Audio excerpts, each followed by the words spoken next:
Okay, let's dive into this. Today, we're looking at a genuinely fascinating and honestly pretty hilarious Socratic dialogue about the speed of light. We're going to completely skip any formal introductions here because the way these two characters, including a guy named Hankman, casually deconstruct the fundamental laws of physics is just way too good to wait for. I mean, it starts out as this everyday, totally normal banter, and then boom, it quickly escalates into this profound thought experiment about the very fabric of our reality. All of this just derived from a single text. To ground our cosmic journey, we've got to start exactly where the source text does, and that's with a number. 8. The dialogue kicks off with a simple, perfectly verifiable fact established between these two friends. It takes sunlight exactly 8 minutes to travel across the vast vacuum of space to reach Earth.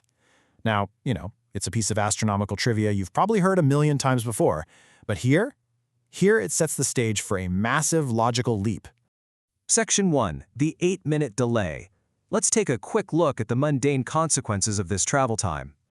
So, taking that cold, hard scientific measurement, Hankman's friend poses this absolutely brilliant question. Do sundials run 8 minutes late?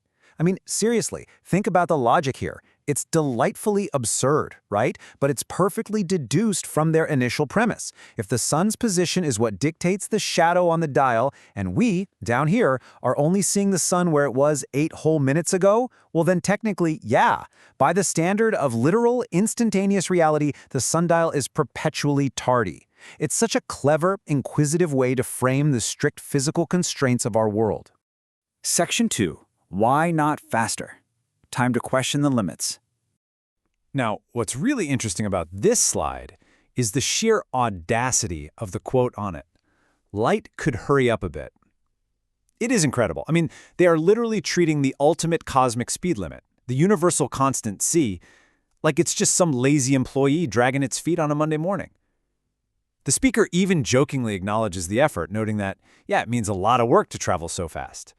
But they still genuinely ask, why shouldn't it be quicker? Like, what is the actual fundamental reason it's capped at the specific speed? To answer that, they essentially walk through this incredibly logical Socratic progression. Okay, step 1, you decide to speed up light. But wait a second, what do you actually have to manipulate to achieve that? Well, that leads directly to step 2. You would have to change fundamental reality. The speed of light isn't just a speedometer reading on a cosmic dashboard, It's the very foundation of space and time. So that brings us to step 3. If you pull that foundational thread, time ends up moving faster for absolutely everything. And as they point out, would you even notice? The word faster completely loses its meaning if the baseline for the entire universe shifts. You can't just arbitrarily tweak one setting without rewriting the whole shebang. Section 3. The Fast Parallel Universe. Let's look at this cosmic hypothesis. And this brilliantly illustrates how this hypothesis pushes our characters right into the realm of the multiverse. Think about it. Our universe, which we're used to living in, seems to function perfectly, exactly as it is. It works. But imagine a twice as fast universe. What would happen there? Well, their deduction leads them to this really stark realization. Probably nothing would happen there, because things simply wouldn't fit right.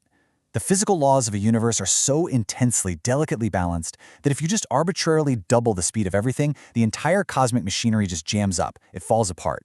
Section 4. Cosmic evolution. The survival of universes. Okay, let's slow down for a second and really consider the philosophical weight of this. We have literally gone from checking the shadows on a sundial to questioning the structural integrity of reality itself. To explain why our universe works and the hyper-fast one doesn't, they casually invent this bizarre pseudo-academic term, fossilized remains of other universes.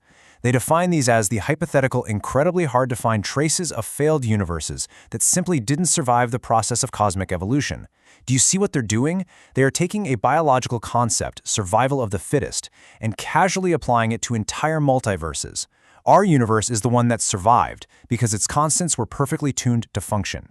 And that leaves all those mismatched fast universes to just go extinct without a trace.